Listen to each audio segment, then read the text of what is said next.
우리에게 주시는 하나님의 말씀은 누가복음 16장 1절에서 13절입니다. 누가복음 16장 1절에서 13절까지 말씀, 제가 가진 성경으로 신약 122쪽에 있습니다. 우리 한 목소리로 함께 한 절씩 합독하시겠습니다. 또한 제자들에게 이르시되 어떤 부자에게 청지기가 있는데 그가 주인의 소유를 낭비한단 말이 그 주인에게 들린지라.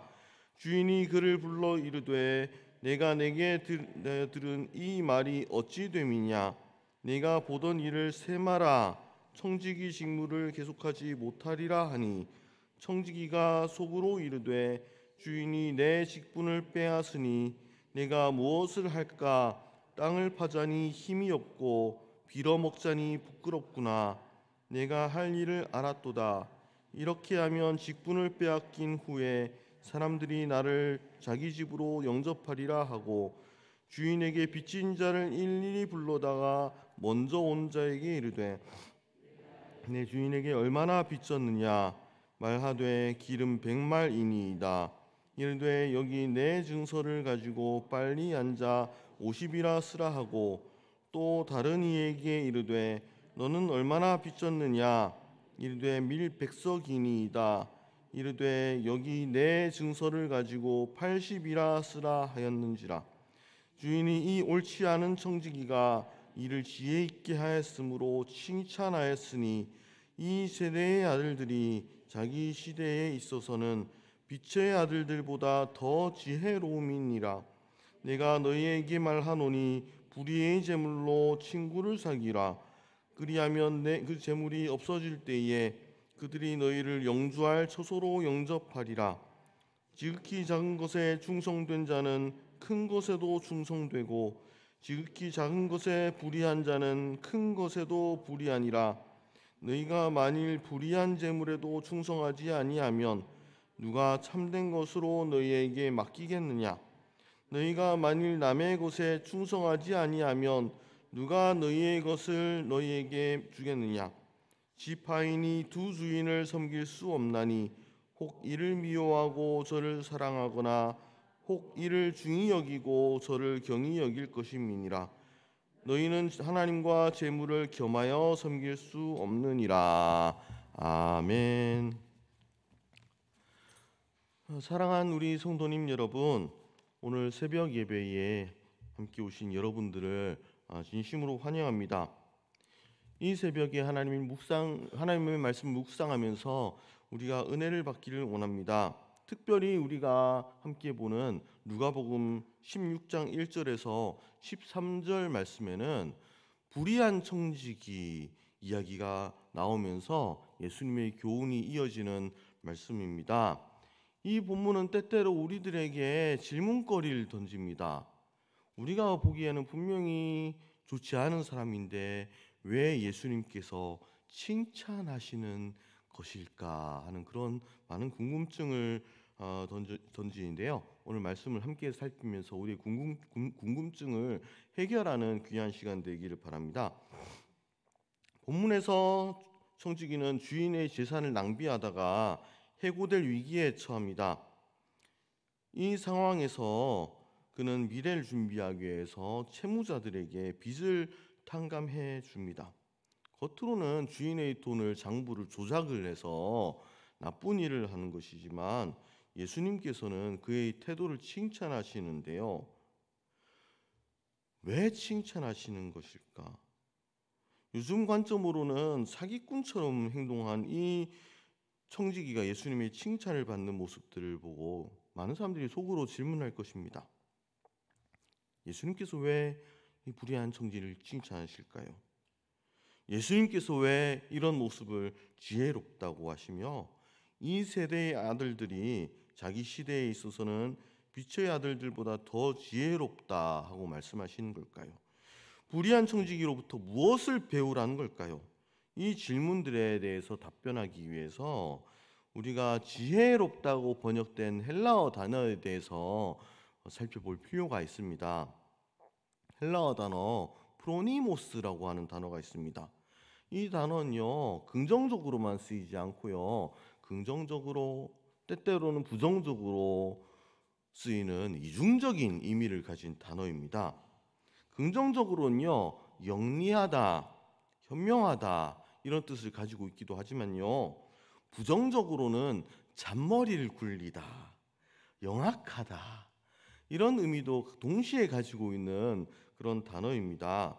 이런 이중성을 이해할 때 예수님께서 불의한 청지기를 지혜롭다, 프로니모스로 칭찬하신 의미를 좀 더 명확하게 이해할 수 있습니다. 우리 개역개정 성경에서는 지혜롭다고 번역했지만 작년에 이제 출간된 새 한글 성경에서는요, 이 이중적인 뉘앙스를 살려서 영어의 클레버에 해당되는 그것도 마찬가지로 영리하다, 영악하다 이런 의미를 동시에 가지고 있거든요. 그런 의미를 살려서 영리하다 이렇게 번역을 하고 있습니다. 한국어로는 바로 다 100% 이해하기 어려운 이 이중적인 의미를 조금이라도 더 살려보려고 노력하고 있는 셈입니다. 그렇기 때문에 여러분도 새 한글 성경을 통하여서 여러분 본문의 의미들을 조금이나마 더 이해하려는 그런 노력들을 해 보시기 바랍니다. 한편 이 본문에서 예수님께서 말씀하시는 것은요, 단순히 세상의 지혜를 따라가라는 것이 아닙니다. 오히려 하나님의 말씀을 기준으로 살아가면서 우리의 상황을 분별하고요, 하나님의 뜻을 이루기 위해서 지혜롭게 행동하라 하는 그런 도전적인 메시지를 주고 계십니다. 이렇게 얘기하면 도대체 어떻게 살라는 것인지 감이 잘 오지 않기 때문에 제가 열심히 이 이야기들의 뜻을 밝혀줄 수 있을 만한 이야기들을 찾았습니다. 그 중에 한 이야기가 생각이 났는데요. 로마가 나중에는 기독교를 공인했지만 박해하던 시절도 있었습니다. 그러던 박해 중에 고난받던 박해받던 기독교인들을 숨겨준 어떤 사람이 있었습니다. 동시에 그는 하나님을 존중하는 마음을 가지면서 하나님께서 거짓말을 또 싫어하신다는 그런 것들도 알고 있었던 사람이었어요. 어느 날 그 집에 어떤 기독교인이 도망쳐 왔고요, 그를 쫓아오던 로마 군인이 있었는데 로마 군인이 묻습니다. 기독교인을 숨겨주었습니까? 기독교인을 보았습니까? 그 질문에 대해서 이 주인은요, 한 곳을 바라보면서 빨리 가서 찾으면 찾을 수 있을 것입니다, 이렇게 대답을 했습니다. 병사는요, 그 말을 듣고 집 주인이 바라본 곳을 중심으로 열심히 찾다가 혹시 저 멀리에 있는 곳을 찾으라는 건 줄 알고 열심히 뛰어서 갔다고 합니다. 결국 기독교인을 찾지 못하고 갔지요. 그 집 주인은요, 거짓말하지 않았습니다. 열심히 찾으면 찾을 수 있을 것이라고 얘기를 해줬거든요. 그렇지만 지혜를 발휘한 거예요. 다른 곳을 바라보면서 헷갈리게끔. 그래서 기독교인을 보호해주는 그런 역할들을 하면서도 이 사람은 없다고 거짓말하지 않았거든요. 그래서 굉장히 지혜롭게 대처를 한 것이지요. 예수님께서 불의한 청지기의 그 비유를 통하여서 우리에게 강조하시는 것은요, 바로 이러한 지혜의 필요성입니다. 불의의 청지기는 세속적인 방법으로 자신의 어려움을 해결했지만요, 예수님께서는 우리에게 도전하십니다. 하나님의 나라의 자녀들도 이 시대의 자녀들처럼 지혜롭게 살아야 된다. 하나님께서는 어떤 위기의 순간들에 우리가 대답할 수 있는 바를 알려주신다고 성경을 통하여서 곳곳에서 말씀해 주십니다. 하나님께서 우리에게 지혜를 주시는 분이십니다. 그렇기 때문에요, 난처한 상황에 처할 때 하나님께서 바라는 대로 정직하게 살아가면서도 또 위기를 동시에 모면할 수 있는 방법들을 우리에게 주시는 분이시거든요. 그래서 오늘 하루도 하나님께서 주시는 이 지혜들을 가지고 살아갈 수 있기를 바랍니다. 10절부터 예수님께서는 또 다른 주제를 말씀하십니다.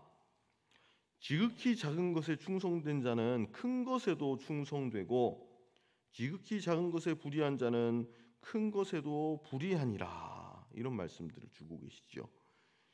12절에서 또한 이렇게 말씀하십니다. 너희가 만일 남의 것에 충성하지 아니하면 누가 너희의 것을 너희에게 주겠느냐.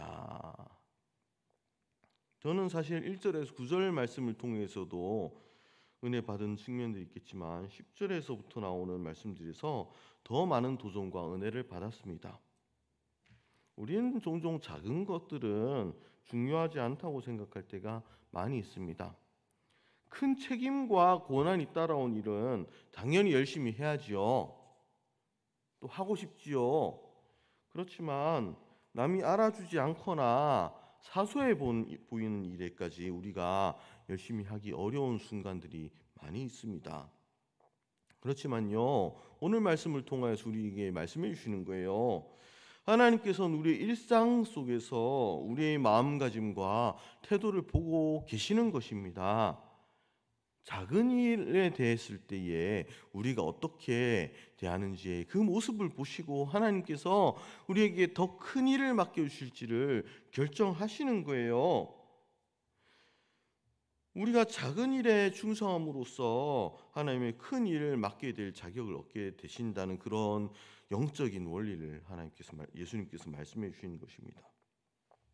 돈과 같은 물질적인 것뿐만이 아니라 시간 관리, 또 다른 사람들과의 관계에서 얼마나 최선을 다하는지, 우리 삶의 일상적이고 사소한 측면에서 하나님께서 우리를 보시고 평가하십니다.